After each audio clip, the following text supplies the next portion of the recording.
Hello viewers, welcome to Home Cooking with me Hema Subramanian. Today's recipe is a very special puri and I'm going to show you how to make this using palak. So let's get started and check out the ingredients. For the palak puri, first I'm going to blanch the palak along with some green chilies. So here I've taken 2 green chilies and some fresh palak leaves. Blanch it for about 3 to 4 minutes. Turn off the stove. Remove the leaves from the hot water. Cool it and then I'm going to grind it to a nice fine puree.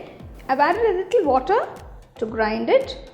I've taken 2 cups of wheat flour, 1 teaspoon of salt, palak puree.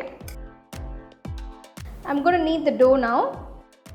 Add a little water as needed to get the dough consistency. Drizzle a very little oil.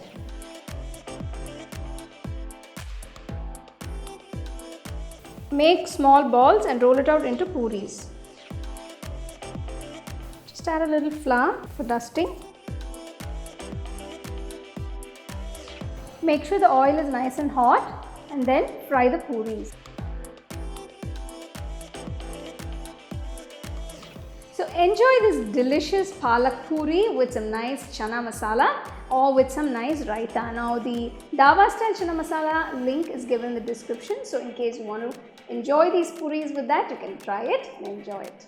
You can get a copy of our first edition of the home cooking book on Amazon and 21 Frames.